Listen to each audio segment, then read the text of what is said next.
তিনটা খবর নিয়ে এসেছি যে নীলফামারীতে আমরা একটা কৃষি ট্রেনিং ইনস্টিটিউটের জন্য জায়গা দেখেছি এবং সেটা আমরা বরাদ্দ প্রায় ফাইনাল করিয়েছি। আমরা একটা টিচার্স ট্রেনিং কলেজ আমাদের নীলফামারীতেই ডোমারের জন্য সেটাকে আমরা সিলেক্ট করতে পেরেছি।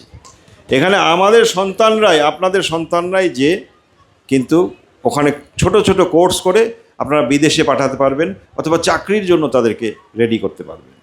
আপনাদের এখানে ডিমলায় যেমন একটা টিএসসি আছে, ওই যে টেকনিক্যাল স্কুল অ্যান্ড কলেজ, আমরা ডোমারের জন্যও একটা টেকনিক্যাল স্কুল অ্যান্ড কলেজ কিন্তু বরাদ্দ করেছি।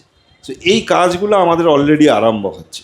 আপনার রাস্তার কথা বললেন, আমরা ইতিমধ্যে অনেকগুলো রাস্তার, যত রাস্তার কাগজ আছে নীলফামারীর, সব রাস্তার কাগজ কিন্তু আমার কাছে চলে আসছে। আমরা আস্তে আস্তে টিক দিয়ে দিয়ে যেখানে যেই পিডিকে, যেই ইঞ্জিনিয়ারকে বলতে হয়, সবগুলো যোগাযোগ আরম্ভ করেছি।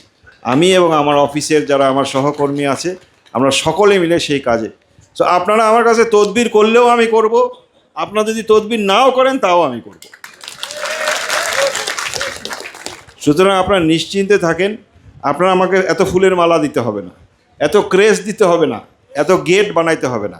এটা আমার মন থেকে আমি করব এবং এটা আমার দোয়া, এটা আমার আল্লাহর কাছে দোয়া যে আল্লাহ আমাকে সেই তৌফিক দেন, আমি যাতে বেশি বেশি করে কাজ করে যেতে পারি মানুষের জন্য, দিন এবং দুনিয়ার জন্য কাজ করে যদি যাইতে পারি, সেটাই হবে আমাদের সবচেয়ে বড় সফলতা।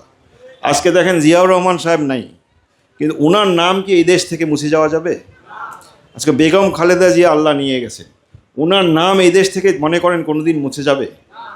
আজকে ওনার মরিয়াও অমর। আজকে মৃত্যুর কত বছর হয়েছে শহীদ জিয়াউর রহমানের? 45 বছর। প্রতিটি কথায় কথায় আমরা শহীদ জিয়ার নাম আনি না? তো আজকে একটা মানুষ কত বড় হয় মৃত্যুর পরে, মরিয়াও অমর হয়ে যায়। তো সেইটাই হলো প্রকৃত মানুষ। আমরা সেই নেতার আদর্শের দল করি। তা আমরা যদি সেই নেতার কাছাকাছি যেতে পারি, যাওয়ার চেষ্টা করি, তাহলে মনে করবো আমাদের রাজনীতিতে আমরা সার্থক রাজনীতিবিদ।